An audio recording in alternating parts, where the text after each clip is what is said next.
চীন আসলে ব্যবসায়িক কারণে, বাণিজ্যিক কারণে আওয়ামী লীগকে পছন্দ করেছিল। আর আওয়ামী লীগ যেভাবে ২০১৪ সনের পরে কর্তৃত্ব পরায়ণ হয়ে পড়েছিল, গণতন্ত্র থেকে দূরে সরে যাচ্ছিল, চীন মনে করেছিল যে যেকোনো গণতান্ত্রিক শক্তির চাইতে ফ্যাসিবাদ বা একনায়কতন্ত্র যারা ধারণ করে মস্তিষ্কে, তাদের সঙ্গে রাজনৈতিক সম্পর্ক রাখা তাদের জন্য নিরাপদ, এবং সেই অর্থে তারা প্রাণান্ত চেষ্টা করেছে ভারত থেকে আলাদা করে শেখ হাসিনার যে ফ্যাসিজম এটাকে শক্তিশালী করার জন্য। কিন্তু শেখ হাসিনা এই অঙ্কটা বুঝতে পারেনি, কেননা তার যদি গণতান্ত্রিক চরিত্র থাকতো তাহলে সেক্ষেত্রে ভারতের সঙ্গে তার সম্পর্কটা মধুর হতো, স্থায়ী হতো। কিন্তু সে যে ফ্যাসিজম চালু করেছিল, স্বৈরতান্ত্রিক ব্যবস্থা চালু করেছিল, তার জন্য সবচেয়ে নিরাপদ ছিল চীন। কিন্তু চীনের সেই আহ্বানটি সে বুঝতে পারেনি, সাহস পায়নি, অথবা বোঝার চেষ্টা করেনি। আসসালামু আলাইকুম রহমতুল্লাহি ওবরকাতুহু। সম্মানিত দর্শক, আমাদের দেশের যে রাজনীতি, এটি কোন দিকে যাচ্ছে? রাজনীতি কি এখন বঙ্গভবন থেকে নিয়ন্ত্রিত হচ্ছে, নাকি প্রধান উপদেষ্টা রূপে যিনি আছেন ডক্টর মোহাম্মদ ইউনূস, তার দপ্তর থেকে নিয়ন্ত্রিত হচ্ছে? এখন ক্ষমতার যে বলয়গুলো রয়েছে, একসময় মন্ত্রীপাড়া ছিল, রাজনীতির পাড়া ছিল, কূটনীতির পাড়া ছিল। ঠিক আগস্ট মাসের ৫ তারিখের পর সব এলোমেলো হয়ে গিয়েছে। আমরা জানতাম যে এই বাংলাদেশে একটা সময় মার্কিন যুক্তরাষ্ট্রের সীমাহীন প্রভাব ছিল। CIA, Pentagon, Pacific command, world bank, IMF, white house, এই নামগুলো শুনলে আমাদের হৃদয়ে কম্পন ধরত। বিশেষ করে পাকিস্তান জমানাতে, যখন পাকিস্তানের উপর মার্কিন যুক্তরাষ্ট্রের যে প্রভাব, এটি একেবারে শতভাগ এটা নিশ্চিত হলো, এবং জুলফিকার আলী ভুট্টো থেকে শুরু করে হোসেন সৈয়দ সরওয়ার্দী, কিংবা ইস্কান্দার মির্জা থেকে শুরু করে আইয়ুব খান, বলতে গেলে সবাই ছিলেন পাকিস্তানে আমেরিকান এজেন্ট। সেই কারণে আমাদের এই দেশে তৎকালীন পূর্ববঙ্গে যারা রাজনীতি করতেন, তাদের একটা বিরাট অংশই ছিল তখন আমেরিকানপন্থী। রুশ বিপ্লবের পর, অর্থাৎ ৫০-এর দশকে, রাশিয়া বা সোভিয়েত ইউনিয়ন তৎকালীন, তারা নিজেরাই তখন এতটা বিপদগ্রস্ত ছিল অর্থনৈতিকভাবে, ফলে পুরো ৫০-এর দশক তারা আমেরিকার কন্টেম্পোরারি কোনো ক্ষমতা দেখাতে পারেনি। ৬০-এর দশকে এসে নিকিতা ক্রুশেভ যখন ক্ষমতা এলেন, ঠিক সেই সময়টিতে বিশ্বের যে দাদাগিরি বা মোড়লপনাতে আমেরিকার সঙ্গে পাল্লা দিয়ে সোভিয়েত ইউনিয়নও সেখানে গুরুত্বপূর্ণ ভূমিকা পালন করতে থাকে, এবং সেই কারণে বাংলাদেশেও সোভিয়েতপন্থী একটা গ্রুপ এখানে শক্তিশালী হয়ে পড়ে। এর বাইরে চীনে মাও সেতুংয়ের নেতৃত্বে যে কমিউনিস্ট বিপ্লব হয়েছিল, তারাও প্রথম দিকে খুবই দুর্বল ছিল। অর্থনৈতিকভাবে কোনো তাদের যে যারা রাজনৈতিক সহযোগী, তাদেরকে সহযোগিতা না করার কারণে বা না পারার কারণে ঠিক চীনপন্থী যে কমিউনিজম, এটি আমাদের দেশে আসলে এরকম জনপ্রিয়তা পায়নি। মাওলানা ভাসানীকে বলা হতো যে তিনি চীনপন্থী, কিন্তু চীনের সেই যে আদর্শ, এটি বাংলায় প্রতিষ্ঠা করার মতো অবস্থা ৫০-এর দশকে বা ৬০-এর দশকে ছিল না, কিন্তু সম্পর্ক ছিল। আর ভারত তো তখন এশিয়ার মধ্যে সবচেয়ে দরিদ্র রাষ্ট্র, তো কাজেই সেখানে পণ্ডিত জওহরলাল নেহেরু ছিলেন বা আরও অনেকেই ছিলেন, কিন্তু ৫০-এর দশক বা ৬০-এর দশকে আমাদের এই অভ্যন্তরীণ রাজনীতিতে খুব শক্তিশালী ভূমিকা রাখার মতো অবস্থা ভারত ছিল না। ফলে পুরো সময়টি ৫০-এর দশক, ৬০-এর দশক, এই ২০ বছর আমাদের রাষ্ট্র ক্ষমতা যারাই ছিলেন এবং রাজপথে যারা রাজনীতিবিদ ছিলেন, তারা সবাই আমেরিকানপন্থী ছিলেন। এটি ৭০-এর দশকে এসে আরও বেড়ে যায়, ৮০-এর দশকে এসে একটু চাপের মধ্যে পড়ে, কিন্তু এরশাদ জমানাতেও সেটা ছিল। কিন্তু ৯১ সন থেকে আমাদের এই রাজনীতিতে সবার চেয়ে গুরুত্বপূর্ণ হয়ে ওঠে ভারত। আর দ্বিতীয় ক্যাটাগরিতে চলে আসে আপনার সেখানে মার্কিন যুক্তরাষ্ট্র।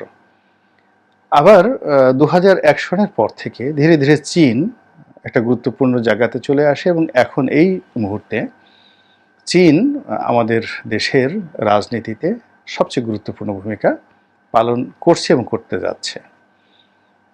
এর বাইরে পাকিস্তান, তো পাকিস্তান মুক্তিযুদ্ধের পর থেকেই ব্যাকফুটেজে ছিল। তারপর বিএনপি যে কয়বার ক্ষমতায় এসেছে তাদের সঙ্গে জামাত ছিল, তখন অভিযোগ করা হতো যে তাদের সঙ্গে পাকিস্তানের একটা সম্পর্ক রয়েছে আইএসআই সংক্রান্ত। আসলে এই সম্পর্কটা ছিল কেবলমাত্র আইডিওলজিক্যাল সম্পর্ক, কিন্তু পাকিস্তানের সহযোগিতা নিয়ে এখানে কোনো রাজনৈতিক কর্মকাণ্ড চালানোর মতো অবস্থা আমাদের এই দেশের কোনো পাকিস্তানপন্থী সংগঠনের ছিল না। আর পাকিস্তানের পক্ষেও জনমতের কারণে বাংলাদেশে এসে কোনো ভূমিকা রাখা সম্ভব ছিল না, আর এটা তাদের কোনো লাভও নেই। এখানে যা কিছুই করা হোক না কেন চীনের লাভ হবে সেভেন সিস্টারে কোনো কিছু হলে, কিন্তু পাকিস্তানের আসলে বাংলাদেশে যদি ভারত অপদস্থ হয়, বাংলাদেশের যদি তাদের অনেকগুলো মানে যে কূটনৈতিক যে স্ট্রম রয়েছে, যে ঝড় রয়েছে, এই ঝড় তারা এখানে প্রবাহিত করে দেয়, তবুও তাদের কোনো লাভ হবে না, যেহেতু তাদের সঙ্গে আমাদের কোনো সীমান্ত নেই। এই কারণে পাকিস্তানের সাথে আমাদের যে সম্পর্কটি, এটি আদর্শিক সম্পর্ক হতে পারে, চিন্তার সম্পর্ক হতে পারে, কলোনিয়াল যে প্রিভিয়াস কলোনিয়াল যে রিলেশন ছিল এটার প্রেক্ষাপটে ভারতকে একটা চাপ প্রয়োগ করার ক্ষেত্রে আমাদের সীমানাকে পাকিস্তান ব্যবহার করতে পারে, কিন্তু সরাসরি পাকিস্তান আমাদের দেশে এসে যুদ্ধ করবে, ভারতের সঙ্গে দাঁড়াবে, আবার বাংলাদেশ পাকিস্তান হবে, এটা মানে একেবারে রীতিমতো অসম্ভব একটা বিষয়। যাই হোক, এই কারণে পাকিস্তান নিয়ে প্রচারণা চললেও পাকিস্তানের কোনো প্রতিক্রিয়া ছিল না। কিন্তু হাল আমলে যেটা দেখা যাচ্ছে সেটা হলো বাংলাদেশের রাজনীতিতে বিশেষ করে আওয়ামী লীগের পতনের পর পাকিস্তান স্বপ্রণোদিত হয়ে এগিয়ে এসেছে এবং আওয়ামী লীগকে অপমান করার জন্য, বঙ্গবন্ধুকে অপমান করার জন্য ইতিমধ্যেই পাকিস্তানের যে ক্ষমতাধর রাজনৈতিক দল যারা রয়েছেন, বিশেষ করে শাহবাজ শরীফের সরকার এবং তার সঙ্গে যারা আছেন যে ভুট্টো পরিবার, তো বিলাওয়াল ভুট্টো তারা ঐতিহাসিকভাবে বাংলাদেশ বিরোধী, আওয়ামী লীগ বিরোধী। তো কাজেই তারা এই সুযোগটি নিয়ে বিএনপির সঙ্গে সম্পর্ক স্থাপন করতে চাচ্ছে এবং আওয়ামী লীগকে অপদস্থ করতে চাচ্ছে, এবং এর বিনিময়ে যদি ভারতের কোনো ক্ষতি হয় তাহলে সংগতিকরণী পাকিস্তান লাভবান হবে। দ্বিতীয়ত চীন, আমরা জানি যে চীনের সঙ্গে আমাদের বিএনপির একটা নিদারুণ সম্পর্ক ছিল। তো সেই সম্পর্কটি 2009 থেকে টানাপোড়েনের মধ্যে চলছিল। চীন আসলে ব্যবসায়িক কারণে, বাণিজ্যিক কারণে আওয়ামী লীগকে পছন্দ করেছিল।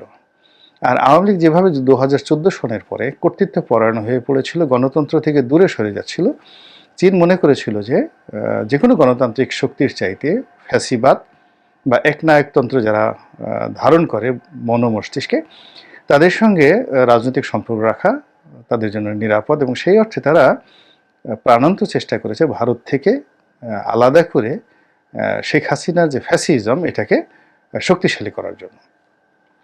কিন্তু শেখ হাসিনা এই অঙ্কটা বুঝতে পারেনি, কেননা তার যদি গণতান্ত্রিক চরিত্র থাকতো তাহলে সেক্ষেত্রে ভারতের সঙ্গে তার সম্পর্কটা মধুর হতো, স্থায়ী হতো।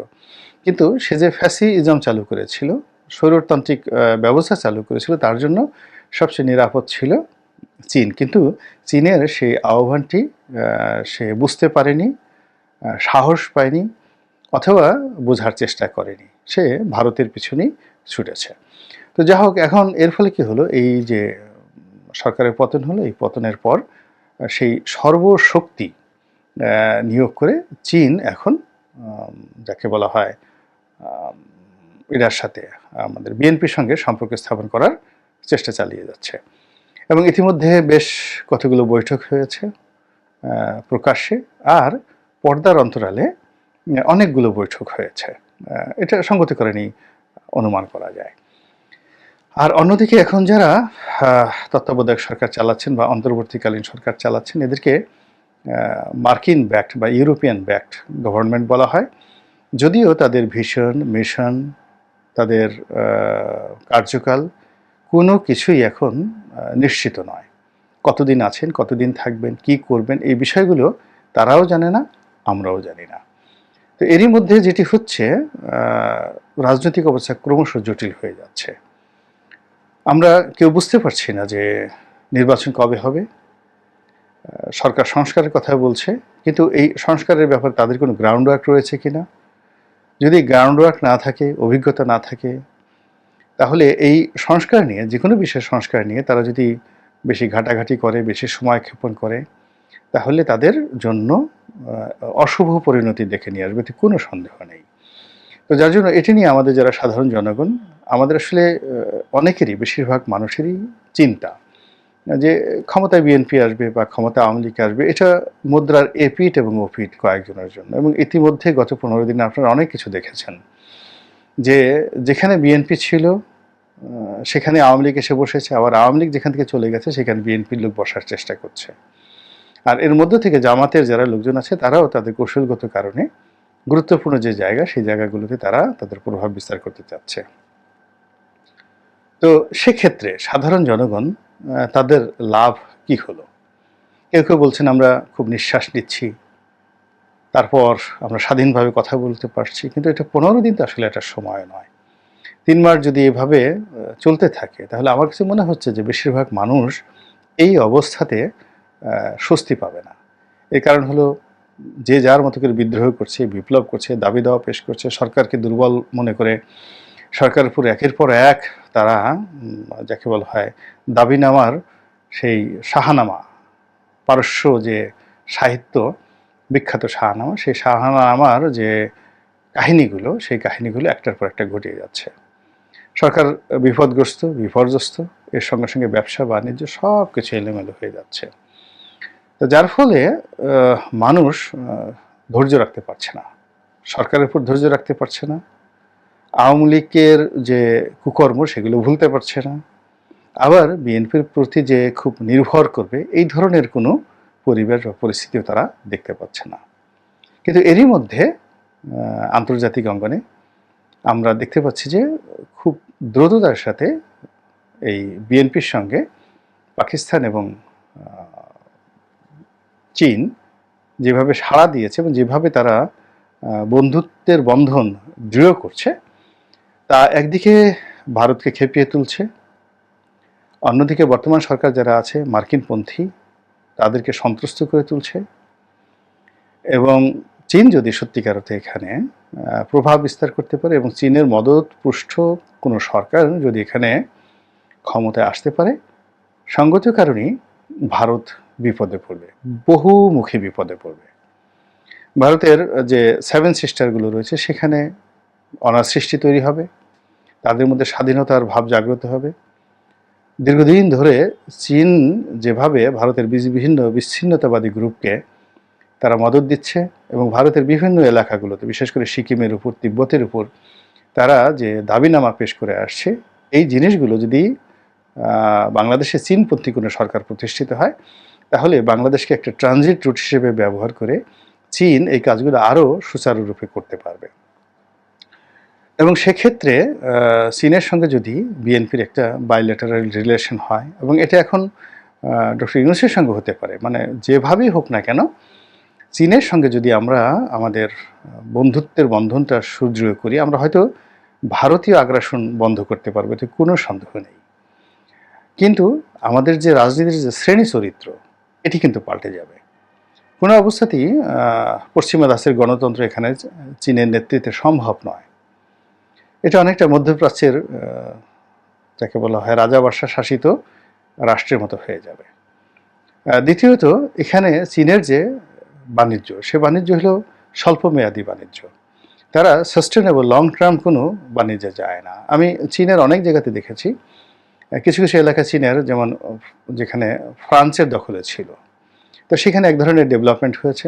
জার্মানির দখলে যে এলাকাগুলো ছিল, বিশেষ করে চিনডাও এলাকা, সেখানে দেখেছি তো জার্মানিরা যখনই কোনো একটা কাজ করে কোথাও, সেখানে তারা 100 বছর 200 বছর তারা মাস্টার প্ল্যান নিয়ে সেই কাজগুলো করে। তো সেই জার্মান জমানাতে চিনডাও এলাকাতে যে সকল রাস্তাঘাট হয়েছে, শহরের মাস্টার প্ল্যান হয়েছে, সেগুলো সব এখনও ওভাবেই আছে। এবং এখন চীনের যে কোনো আধুনিক শহরের চাইতে সে জার্মান পরিকল্পনা, সুদীর্ঘ মেয়াদে যে পরিকল্পনাগুলো তারা করেছে, সেগুলো এখনও যেভাবে আছে, তাতে চীনের জনগণ মনে করছে যে এখনকার শাসনের চেয়ে জার্মান শাসন ভালো ছিল। কিন্তু চীন যেটি করে সেটা হলো স্বল্প মেয়াদে লিপিস্টিক বা কসমেটিক যে ডেভেলপমেন্ট এরকম তারা শো করে। তো সেই দিক থেকে আমাদের দেশের হয়তো ডেভেলপমেন্ট হবে, আরেকটা পদ্মা ব্রিজ হবে, আরেকটা মেট্রো রেল হবে। তো এগুলো সবই বাংলাদেশের জন্য কসমেটিক। কিন্তু সাস্টেনেবল ডেভেলপমেন্ট বলতে যা বোঝায় সেটা হলো এদেশের হাজার বছরের ঐতিহ্যবাহী যে গণতন্ত্র, সেই গণতন্ত্রের প্রতিষ্ঠা, গণতন্ত্রকে প্রাতিষ্ঠানিক রূপ দেওয়া, তারপর এদেশের রাষ্ট্রীয় প্রতিষ্ঠানগুলোকে ইউরোপের ধাঁচে গণতান্ত্রিক করা, গণমুখী করা, ন্যায় বিচার সুশাসন প্রতিষ্ঠা করা, তারপরে জবাবদিহিতা প্রতিষ্ঠা করা, সংবাদপত্রের স্বাধীনতা, এই জিনিসগুলো হয়তো আগের মতো থাকবে না। তো যারা এই এখন রাজনীতির অন্দরমহল যারা হ্যান্ডেল করছেন, কূটনীতি যারা হ্যান্ডেল করছেন, আর জনগণ যারা আমরা আছি, তারা যখন ভাবছি যে কার সঙ্গে গেলে, কোনটার সঙ্গে গেলে কি হতে পারে, এই বিষয়গুলো যদি আমরা খোলামেলা আলোচনা করি এবং আমরা আমাদের যে ভয়েস এগুলো রেজ করি যে এটি সঠিক, এটি মন্দ, এদিকে যাওয়া উচিত, এদিকের দিকে যাওয়া উচিত না, এটা যদি আমরা না করি, তাহলে আওয়ামী লীগের যে সকল লোক নিজেদেরকে এখন নিরীহ ভাবছেন, যারা আওয়ামী লীগের দুঃশাসনের সময় চুপচাপ ছিলেন, সমর্থন দিয়েছেন, তাদের যে দুরবস্থা হবে আগামী দিনে।